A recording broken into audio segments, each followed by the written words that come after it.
In 2005, economic cheerleaders dominated the airwaves. I'm betting on Microsoft. Let's get another. Times were good. Alan Grinspan ruled the economy. When you can get a 3.7% yield with upside, that's a lot better than getting a 3.7% yield. Washington's hands-off attitude toward Wall Street seemed to be paying off. So now it's all systems go between now and then. I recommend a buy on it. Ladies and gentlemen, It was time for a celebration. recipients, the Presidential Medal of Freedom. Alan Grinspan is one of the most admired and influential economists in our nation's history. The nation's highest civilian honor was bestowed on the man many called the Wizard.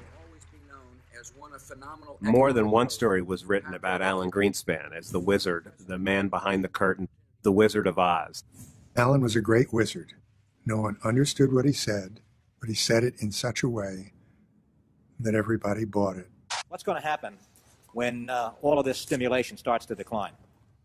Everybody hung on every word. Congressman, it depends on what is going on in the world generally. The wizard, the man behind the curtain who mumbled in ways that ordinary people couldn't understand, but who appeared to be controlling absolutely everything. Then we're going to get an exceptionally large amount of fiscal stimulus, which we're not going to want.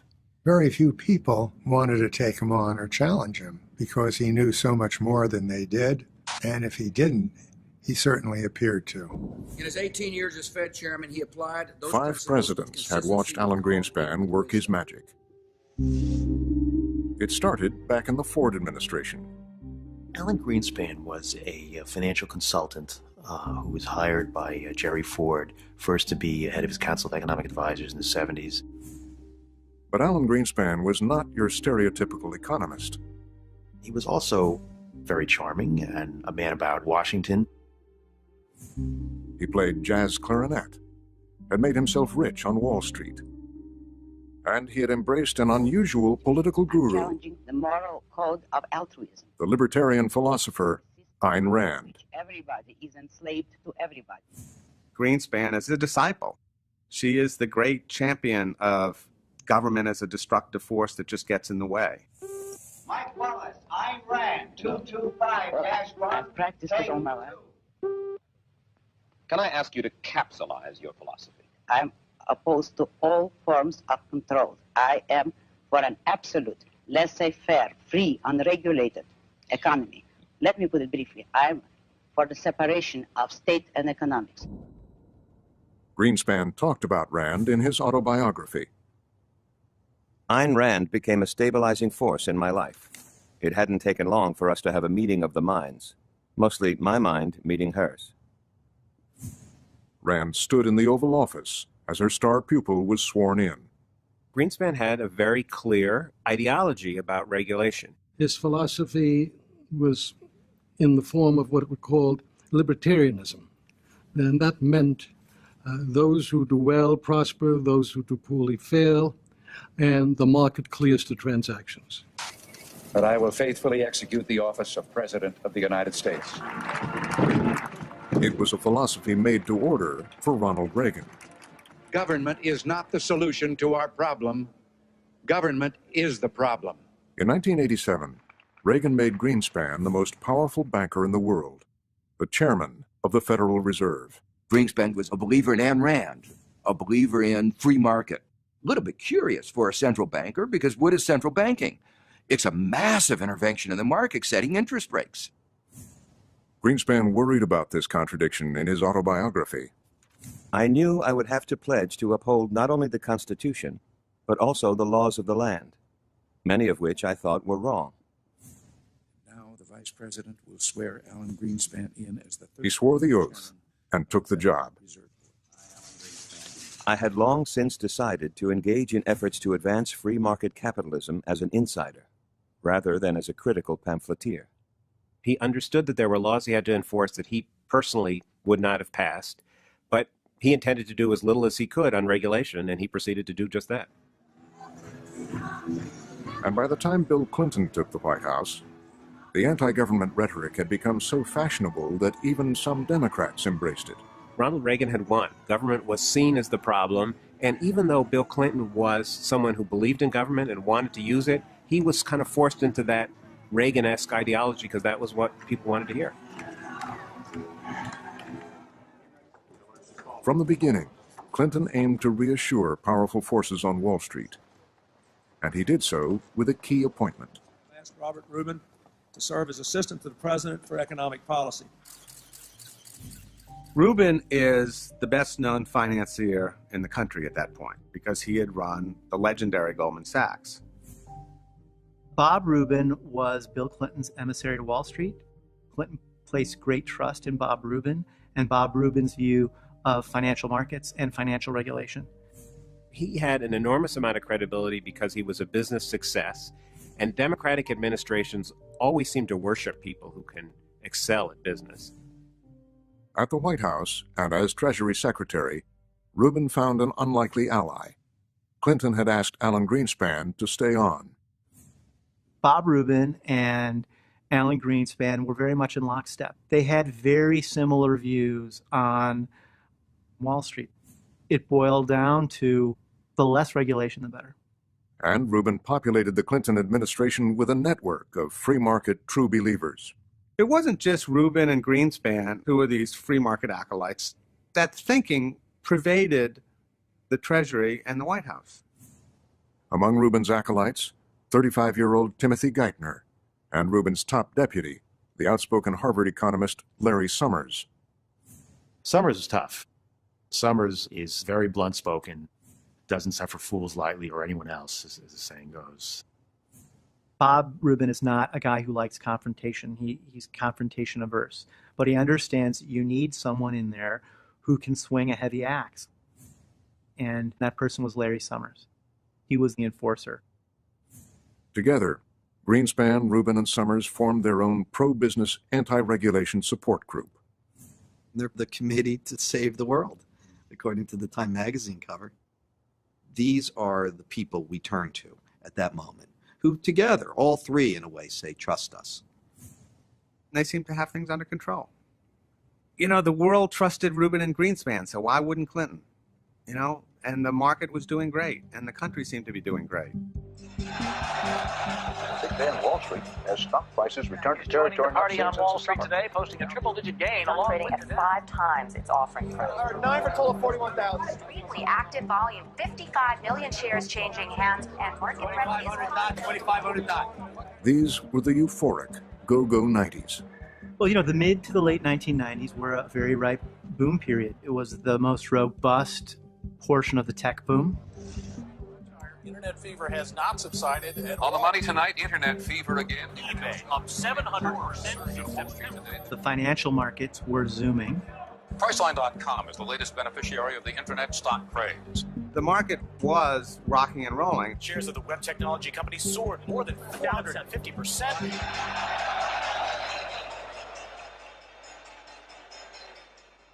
Dow Jones Industrial Average gained 91 points today. $300 a share. Santa Claus arrives early on Wall Street. But in Washington, there was one agency that looked at the bull market with some skepticism. Buried deep in the bureaucracy, the Commodities Futures Trading Commission, CFTC.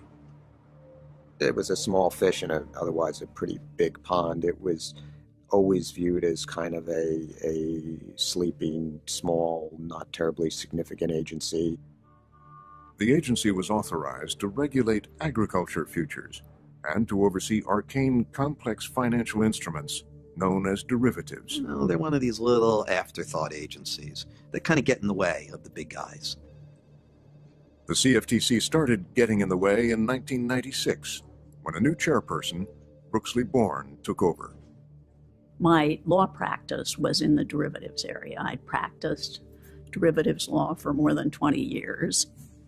Brukсли Born is a long-time securities lawyer. She has a stellar reputation. She's been around the block. She knows her stuff. Born was 55, a veteran of the gender wars that had influenced many women of her age group. In Born's case, the struggle had started early. Born went to Stanford in the early 1960s. Most women in her class got married. Brooksli went to law school. There were very few women in law school at the time. This was during the Vietnam War. And a lot of men in the class saying, what are you doing here? You're taking the place of somebody, a man who could be here and not have to go to the war. The way she approached this was, well, I got to show him I can do it. She did. Top of her class. The first female president of the Stanford Law Review. You would think this would be a great moment of triumph for Brooksli Born.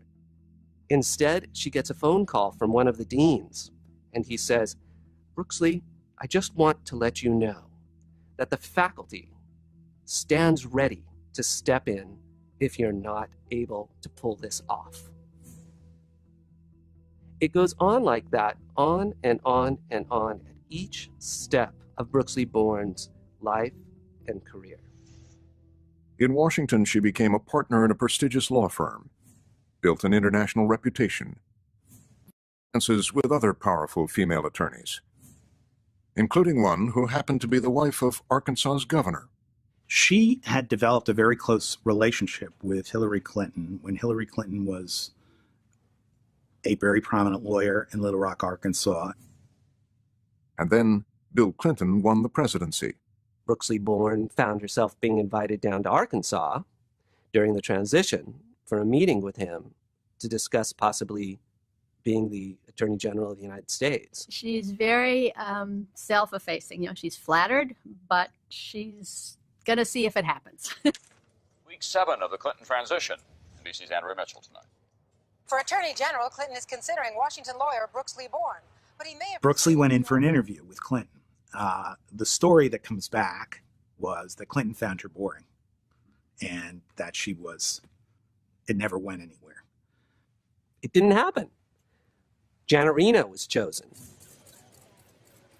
And that's how Brooksli Born ended up running the obscure CFTC. I think to some extent you could view this as a consolation prize.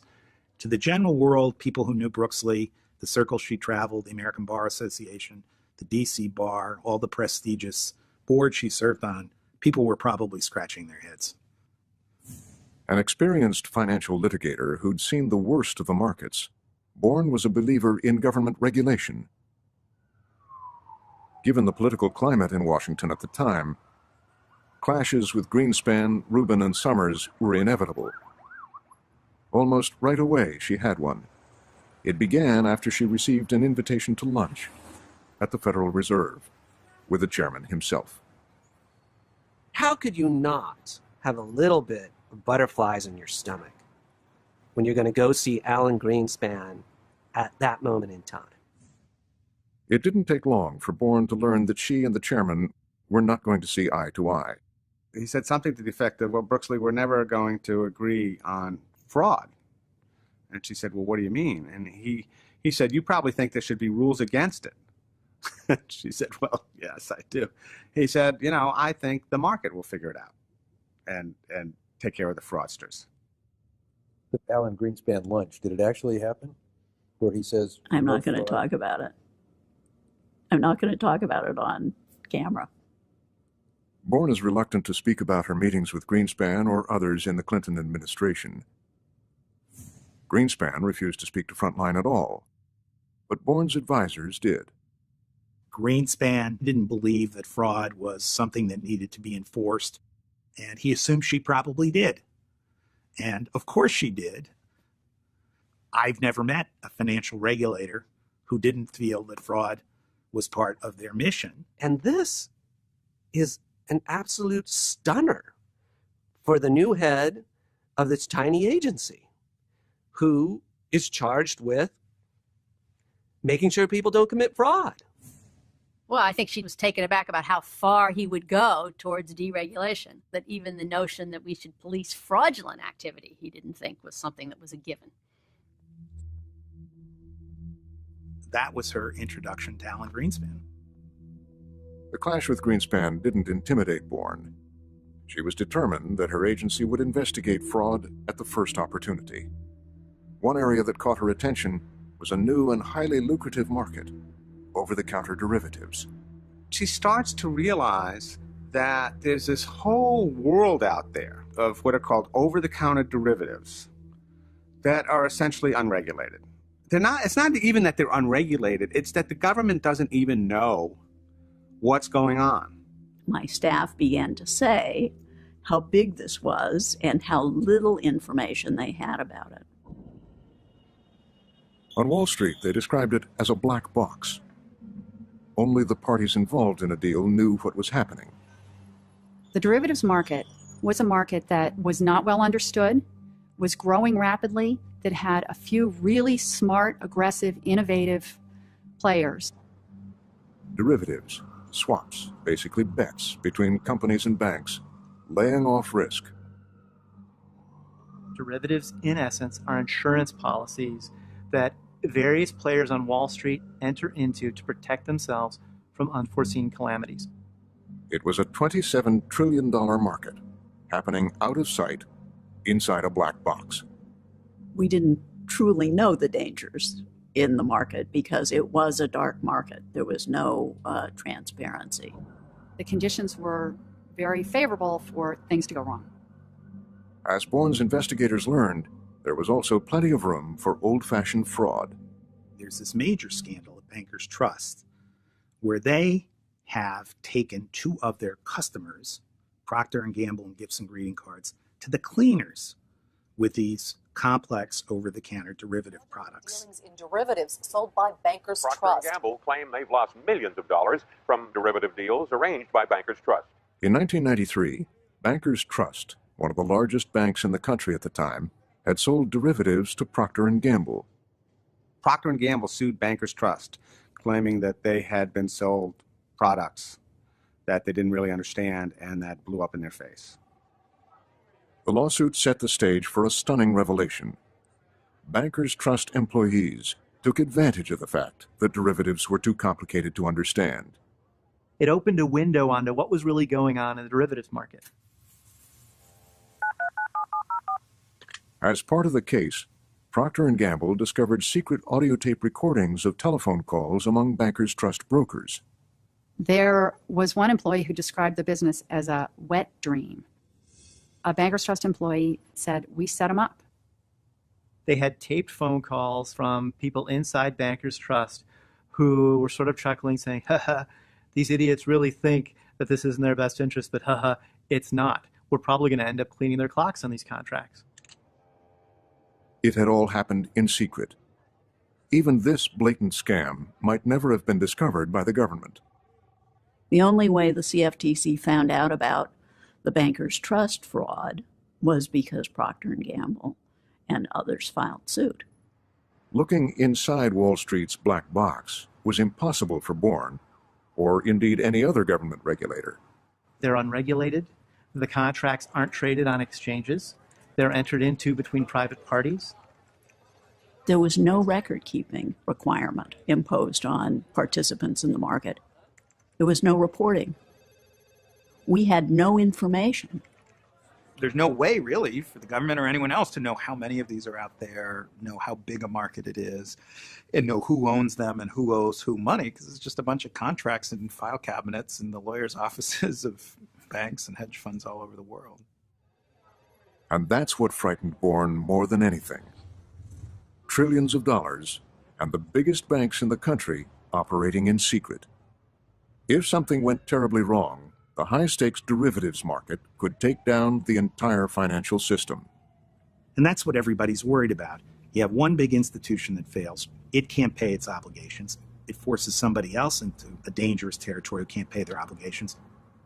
Pretty soon, it's a falling domino effect through the economy. As the market grew and morphed, Born felt her agency would have to get involved. But that would mean confronting Grinspен, Rubin, and Sammers.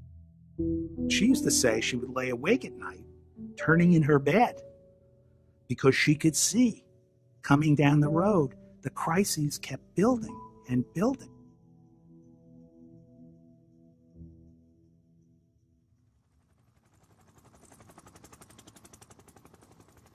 Federal Reserve Chairman Alan Grinspan told Congress today the U.S. economy is the best he's ever seen. By spring of 1998, the The idea of tougher regulation seemed out of step with all the good news. Current economic performance is as impressive as any I have witnessed in my near half-century. Those internet stocks continue their meteoric rise. Investors are hoping Alan Grinspan will give them another boost by lowering interest rates yet You have to remember the context. Companies are going public and doubling every week of the year. If you thought the internet bubble was about to burst, think again. Some weeks it was happening every day. And the idea of worrying about derivatives was just, so 20th century. We were on a path towards, wow, markets can do great things. Communism was dead. Markets, capitalism was invincible. But at Treasury, things were about to change. The carefully calibrated inner tranquility was being disturbed by a small tremor. It quickly made its way up to Robert Rubin. Brukсли Born was contemplating the regulation of OTC derivatives. The pushback is visceral and immediate. And that's one of the striking things about this. This was a job for Larri Sammers. I walk into Bruksli's office one day. The blood is drained from her face. She's hanging up the telephone. She says to me, "That was Larri Sammers." Larry basically reads her the riot act. He more or less tells her, my understanding is that you don't get it. He says you're going to cause the worst financial crisis since the end of World War II, that he has, my memory is 13 bankers in his office who have informed him of this. Stop right away. No more. In Washington, they say the financial sector has 5 lobbyists for every congressman. Brukсли Born is stepping into the maw of the most well-oiled and highly financed lobby in the history of Washington, D.C. It's the financial lobby. Bankers just fall over themselves, calling Sammers and Rubin and Grinspan and everybody, saying, "Get this lady off our backs." But the harder they pushed, the more interested Born became. They were totally opposed to it. That puzzled me. What was it that was in this market that had to be hidden? Why did it have to be a completely dark market? So it made me very suspicious and troubled. Born's agency was legally independent. She reported to the president. Rubin had no authority over her. To stop her, he would call upon his allies who sat with him on a secretive council known as the President's Working Group. The President's Working Group was the most influential White House body on financial policy. It was called at the discretion of the Secretary of the Treasury. It was a committee handpicked by Bob Rubin, and it was a committee that he steered. Larri Sammers attended. So did Allan Grinspan. And the chairman of the SEC, Arthur Levitt. Alan and Bob and I had known one another and away from government. I think we all liked one another and respected one another. By executive order, the head of the CFTC also attended the meetings. I didn't know Brukсли Born.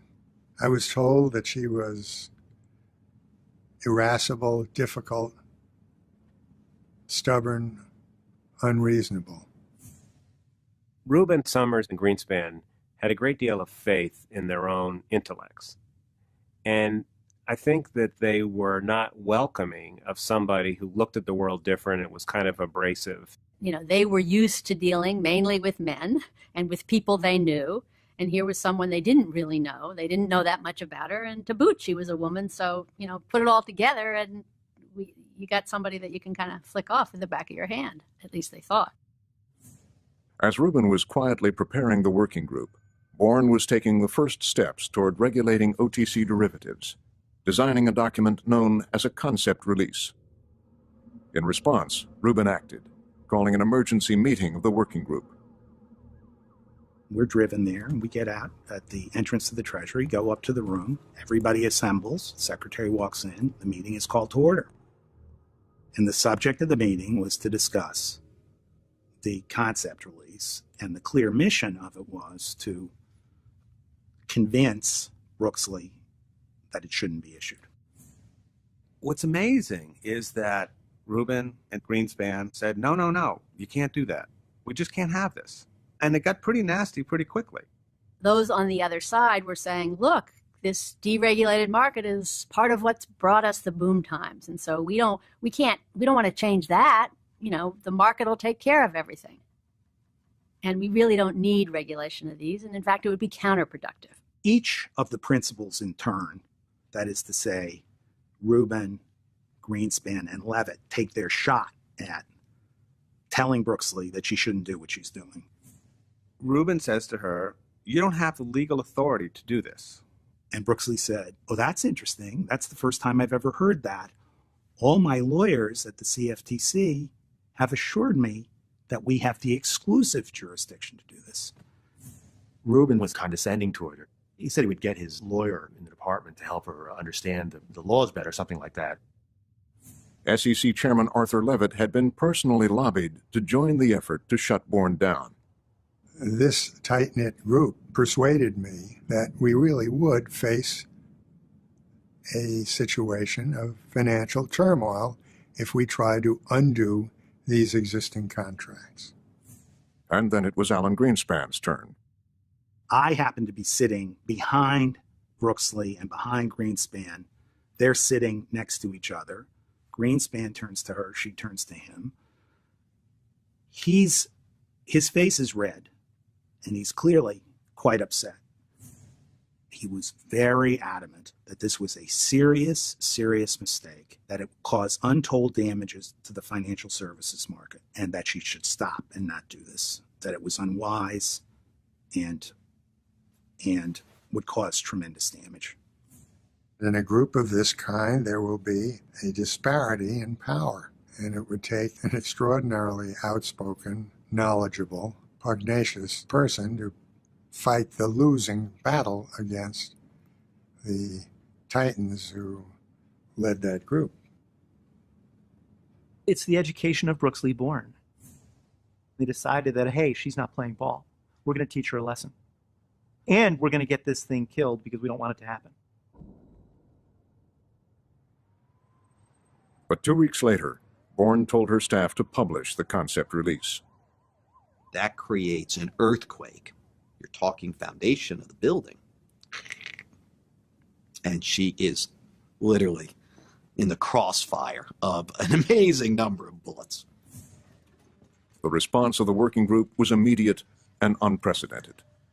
By the afternoon, Rubin, Grinspen, Levitt put out a statement saying, this is a very bad thing, and Congress should act with all deliberate speed to block it. We have grave concerns about this action and its possible consequences. We are prepared to pursue, as appropriate, legislation that would provide greater certainty concerning the legal status of OTC derivatives.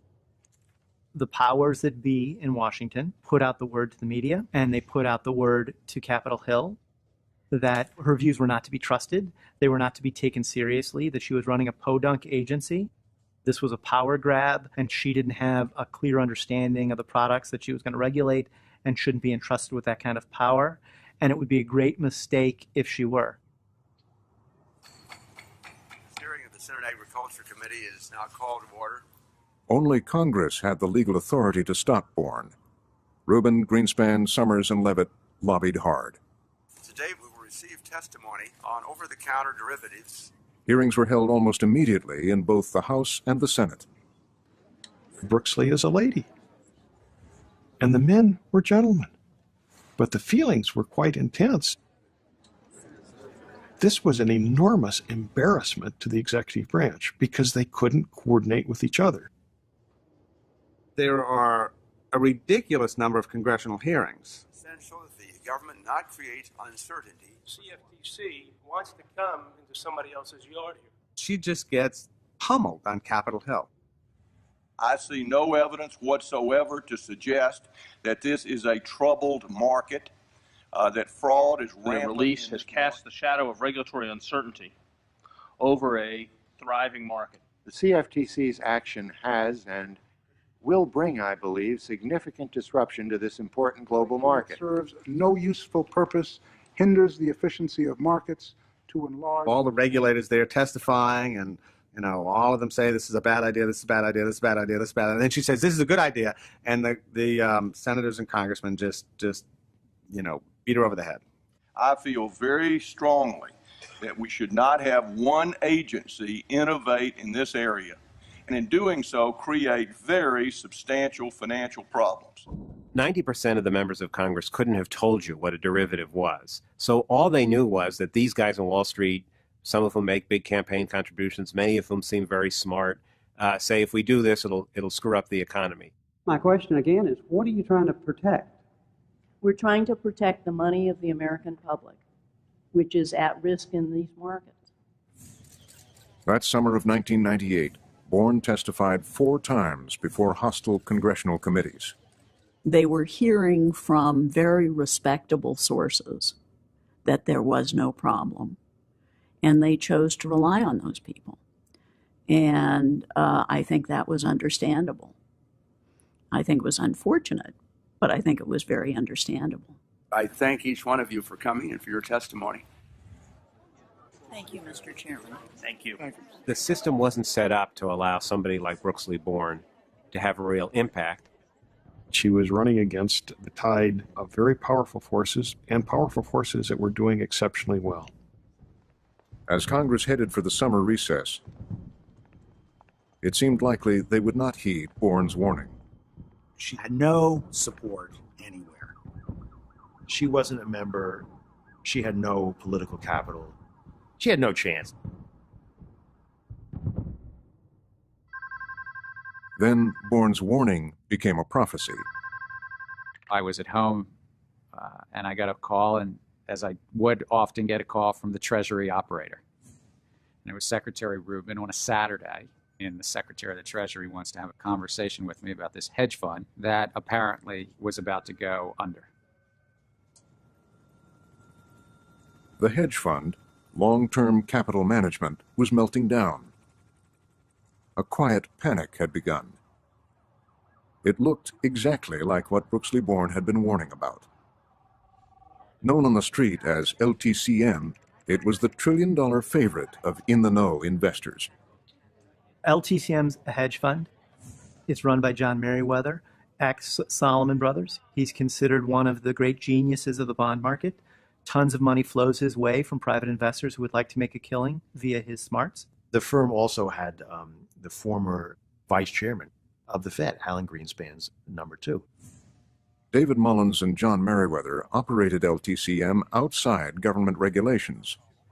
They were the personification or the embodiment of Allan Greenspan's credo. Credo was, markets get it right. LTCM invented complex mathematical formulas and used derivatives to place their bets. These guys are the rock stars, the long-term capital management team. They're sort of rock stars for the math clubs of America. LTCM is a case study in arrogance. A lot of really, really smart people who thought they had a foolproof money machine. A number of them Nobel Prize winners. Neither the government nor investors knew anything about how LTCM worked. It was a completely secret process. If you want to invest in long-term capital management, you've got to walk into a conference room, abandon computers, abandon pencils, abandon yellow pads, no notes, and you're told there's a black box. Look at these returns, 46%, 40%, 20%. People are fighting to get to invest. People are fighting to lend money. LTCM did business with 15 of Wall Street's biggest banks, leveraging $5 billion into more than $1 trillion in derivatives. All these big banks hadn't done their homework. They didn't even know the extent of LTCM's exposures in the market, or the fact that all of the other OTC derivatives dealers had been lending to them as well. Then trouble. LTCM's complicated computer models were failing. In Russia, the financial markets were hit hard today. Rocked by a financial crisis in Russia. And the firm had all sorts of models that said no matter what happened, based on history, they couldn't lose more than $35 million a day. In Russia today, a grave financial situation grew decidedly worse. The effects of the Russia crisis were evident everywhere. They started dropping $300, $400, $500 million every day. word of a pending collapse spread. Many banks had invested in LTCM's derivatives, believing they alone were in a deal. They weren't. When LTCM started to get stressed, and these guys said, I want to collect my collateral, they all discovered that a lot of other parties had the same claims on it. With Wall Street's banks in a panic, LTCM was perilously close to collapse. And that's when Washington first heard about the problem. The Secretary of the Treasury began to contact members of the President's working group. I got a call from the Treasury Department. I thought that LTCM was exactly what I had been worried about. None of the regulators had known they were on the verge of collapse. Why? Because we didn't have any information about the market. That weekend, the members of the working group were told the entire American economy was hanging in the balance. Long-term capital management had very large positions in the over-the-counter derivatives marketplace. And if it came down, the question is, how would that affect the American public? How would that reverberate through the system and affect everybody's livelihood in the country? The fear is that if it goes down, it would present what they call a systemic risk, something that could unwind the entire financial system. At Treasury, all they could do was watch and wait. It was very scary. Credit markets around the world just shut down. There was a period of real panic. People were very, very frightened. These firms were worried about, in some cases, their future, in some cases, their survival. It was a real bloodletting. After 4 days, the Fed acted, but not directly. The Wall Street banks were pressured to bail out LTCM themselves. The government said, it is our belief that your financial stability is in jeopardy.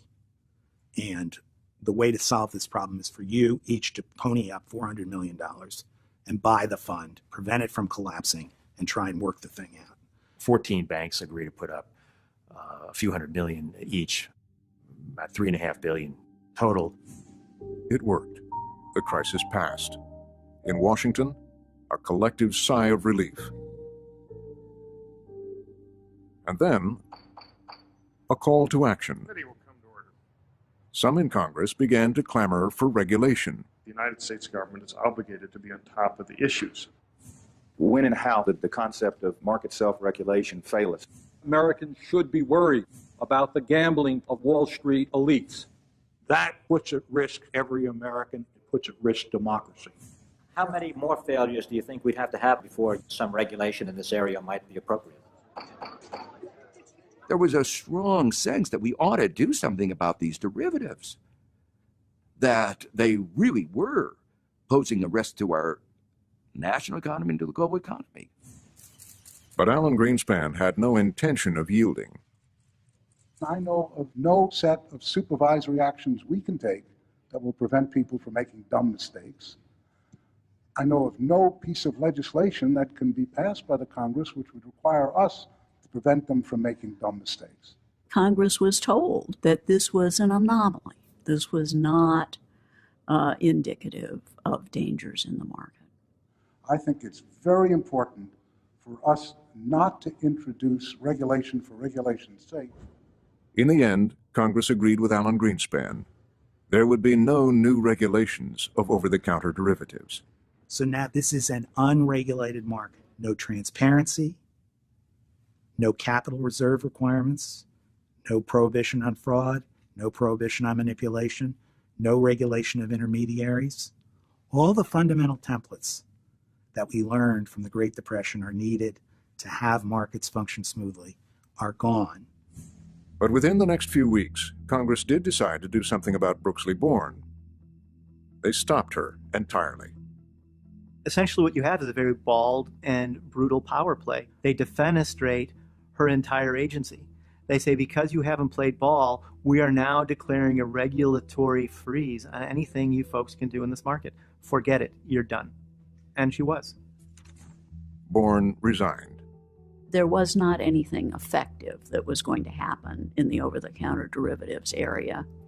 And I felt as though because of that, I had done what I could to help protect the public, and there wasn't much left for me to do.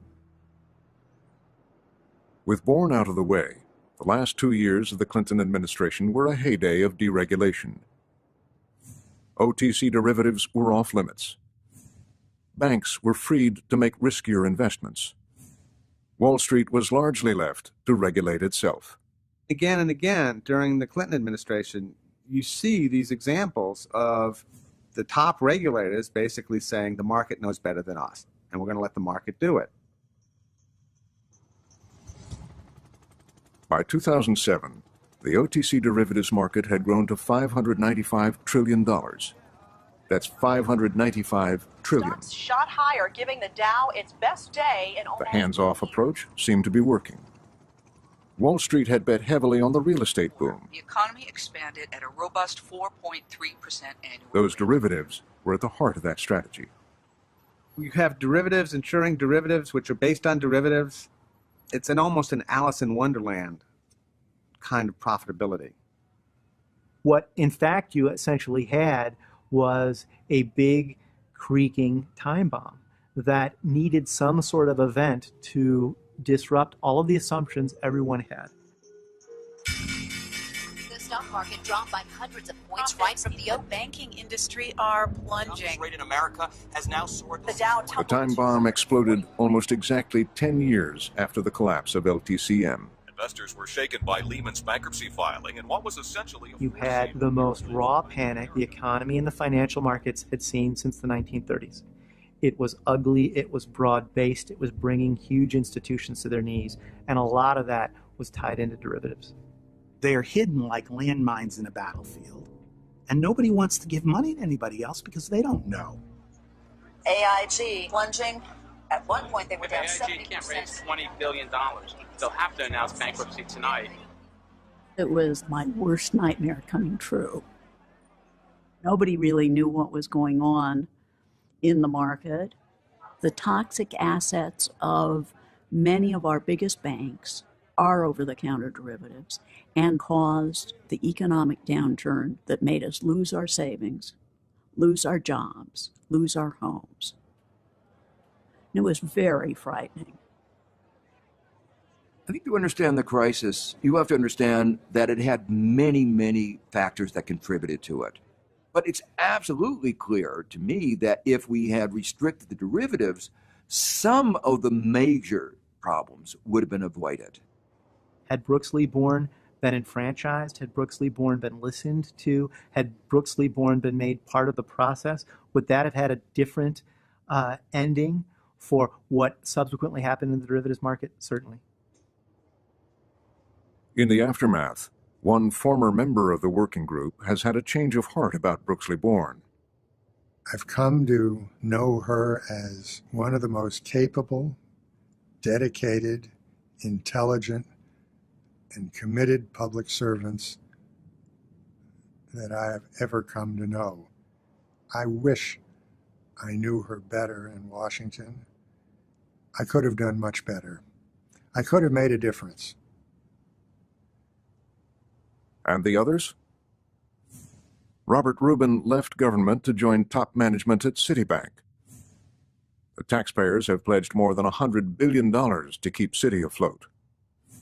Rubin's former deputies Larry Sammers and Timothy Geithner have become President Barack Obama's chief financial advisors. Neither Rubin nor his former deputy Larry Sammers would speak with Frontline about what happened to Brookslee Born.